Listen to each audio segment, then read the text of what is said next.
నమస్తే, welcome to our channel. This is Sahasra. So మనతో పాటు ఉన్నారు బీఆర్ఎస్ మహిళా నాయకురాలు, ఫైర్ బ్రాండ్ అని చెప్తూ ఉంటారు. సో మీ అందరికీ తెలిసే ఉంటుంది. ఎస్, ఎగ్జాక్ట్లీ మీరు ఊహించింది పావని గౌడ్ గారు.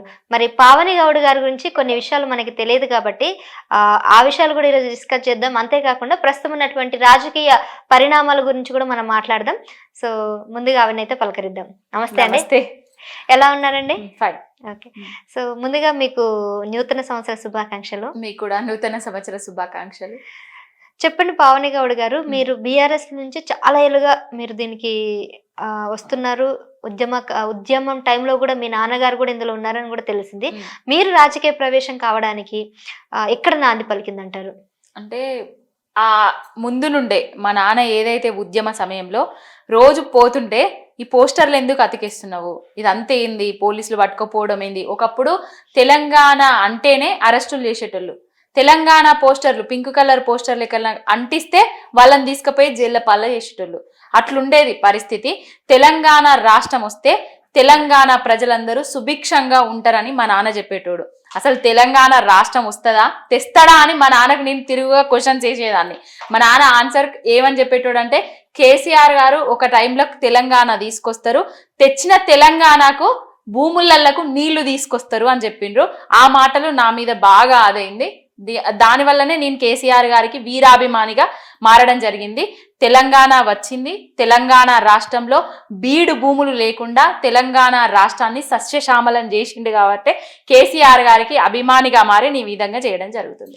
సో మీరు ఎంత అభిమానం అయితే మాత్రం టాటూ వేసుకునేంత అభిమానం ఎట్లా వచ్చిందంటారు? టాటూ వేసుకునే, అసలు టాటూ తక్కువనే, ఇంకా ప్రాణం ఇచ్చేంత అభిమానం అంతే. ఎందుకండి అంత? అంటే తెలంగాణ రాష్ట్రం, తెలంగాణ అనే చెప్పుకోవడానికే ఒకప్పుడు సంకోచంగా భావించేటోళ్ళం, ఇజ్జత్గా ఫీల్ అయ్యేటోళ్ళం. అంటే వీళ్ళు తెలంగాణలు రా బాబు అని ఈసడింపుల కాలాన్ని కూడా చూసినాం. వీళ్ళకి ఏం తెలియదు అన్న కాలాన్ని కూడా చూసినాం. తెలంగాణ రాష్ట్రం రాకముందు కరెంటు చక్కగా లేకుండే, నీళ్లు చక్కగా లేకుండే, పొలాలు చక్కగా పండకపోతుండే. రైతులు పెట్టుబడి సాయం కోసము సావుకారుల దగ్గరికి పోయి వడ్డీకి అప్పు సప్పు చేసుకొని అప్పుల పాయల అయ్యేటోళ్ళు. తెచ్చిన అప్పులకు కూడా పంట చక్కగా రాక ఆత్మహత్యలు చేసుకొని చచ్చిపోయేటోళ్ళు. సిరిసిల్ల, మా కరీంనగర్ దగ్గర సిరిసిల్ల ఉంటది. ఆ సిరిసిల్లాలో అయితే రోజుకొక నేతన్న ఆకలి చావులు చనిపోయేటోడు, ఉరేసుకొని చనిపోయేటోడు. సిరిసిల్లానే ఉరిసిల్లాగా పేరు మార్చిండ్రు గత నాయకులు. కానీ ఆ ఉరిసిల్లాను సిరిసిల్లాగా, సిరుల సిల్లాగా మార్చింది కేసీఆర్ గారి నాయకత్వంలో కేటీఆర్ గారు.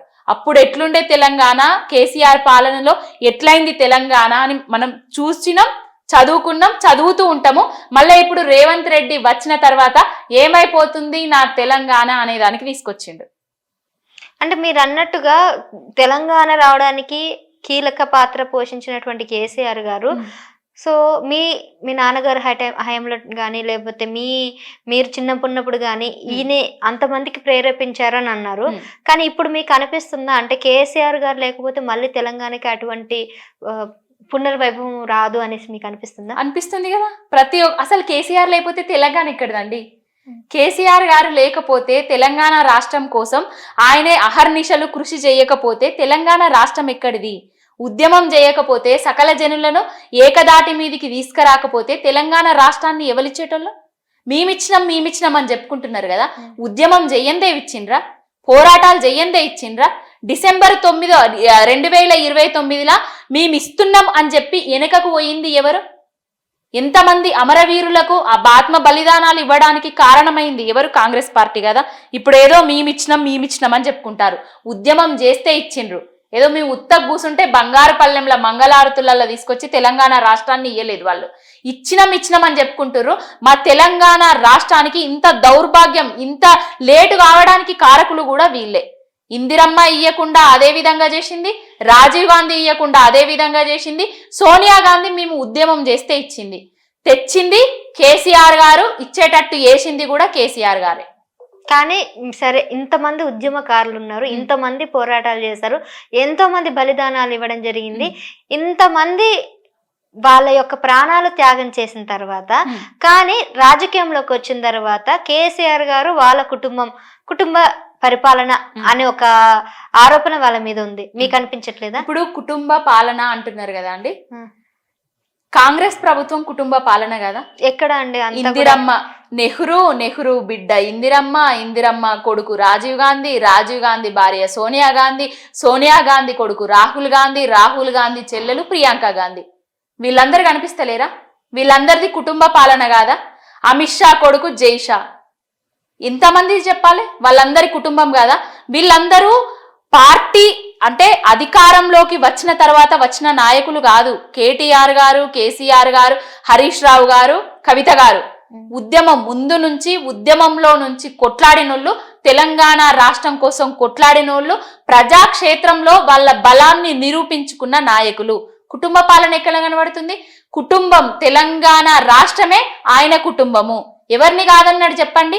ఏ ఉద్యమకారులను కాదన్నాడు? శ్రీకాంతాచారి తల్లికి ఎమ్మెల్యే పదవిస్తే ఆమె మీద నిలబడ్డది ఈ కాంగ్రెస్ ద్రోహులు కాదా? ఆమె ఓడించింది ఈ కాంగ్రెస్ ద్రోహులు కాదా? ఎవరు? ఆ కృష్ణయ్య బిడ్డను ఎంబీబీఎస్ చదివించి ఆమెను ఒక డాక్టర్ గా తీర్చిదిద్ది ఇప్పుడు పీజీ కూడా కేసీఆర్ గారే చేపిస్తున్నారు. ప్రతి ఒక్క ఉద్యమకారుని కుటుంబాన్ని, అమరవీరుల కుటుంబాన్ని కడుపులో పెట్టుకొని చూసిండు కేసీఆర్ గారు. ప్రతి ఒక్క ఉద్యమకారుడికి సముచిత న్యాయాన్ని కల్పించిండు. బల్క సుమన్ ఎవరు, గ్యాదరి కిషోర్ ఎవరు, గువ్వల బాలరాజ్ ఎవరు, గెల్లు శ్రీనివాస్ యాదవ్ ఎవరు, రాజీవ్ సాగర్ ఎవరు? వీళ్ళందరూ తెలంగాణ ఉద్యమం నుంచి వచ్చిన బిడ్డలు కాదా? ఈ ఉద్యమం నుంచి వచ్చిన బిడ్డలకు కార్పొరేషన్లను చైర్మన్లను చేసింది, ఎమ్మెల్యేలను చేసింది, ఎంపీలను చేసింది. వాళ్లకు సముచిత న్యాయ స్థానాన్ని కల్పించింది కేసీఆర్ గారు. ఈటెల రాజేందర్ లాంటి ఉద్యమ నాయకుడికి, ఉద్యమకారునికి కూడా మంత్రి పదవి ఇచ్చి ఆయన పక్కన కూసుకుంటూ పెట్టుకున్నది కేసీఆర్ గారు. ఆర్థిక మంత్రిని చేసింది కేసీఆర్ గారు. కేసీఆర్ గారికి ఆయన కుటుంబం తెలంగాణ రాష్ట్రం మొత్తం. ఆయన కుటుంబం అంటే ఆయన బిడ్డ, కొడుకు వాళ్ళు కాదు. తెలంగాణ రాష్ట్ర ప్రజలే ఆయన కుటుంబం. ఆ రాష్ట్ర ప్రజల కోసం అహర్నిశలు పాటుపడ్డాడు, కొట్లాడిండు, సావు నోట్లో తలబెట్టిండు, తెలంగాణ రాష్ట్రాన్ని సాధించిండు.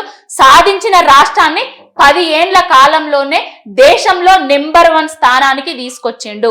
ప్రతి రైతుకు నీళ్ళిచ్చిండు, ప్రతి రైతు కన్నీళ్లను దూడ్చిండు కేసీఆర్ గారు పెట్టుబడి సాయం ఇచ్చి. ఇప్పుడు పెట్టుబడి సాయం ఇయ్యకుండా అరిగోస పెడుతున్నాడు ఈ రేవంత్ రెడ్డి అనేటాయనే.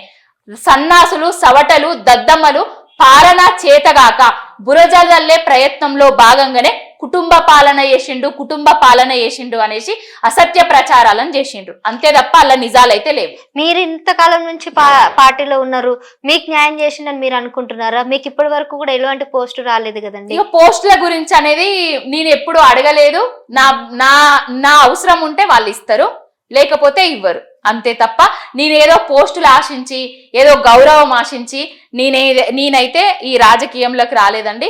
కేసీఆర్ గారికి ఏదైతే తెలంగాణ రాష్ట్రాన్ని తీసుకొచ్చిన కేసీఆర్ గారికి అభిమానిగా మాత్రమే నేను ఈ పనిని చేస్తున్నా. సో చూసారు కదండి పావని గౌడ్ గారు. సో ఆవిడ రాజకీయ ప్రస్థానం అయితే ఆ విధంగా జరిగింది. సో మరో అంశంతో మళ్ళీ కలుస్తాం. చూస్తూనే ఉండండి our channel. Thank you so much.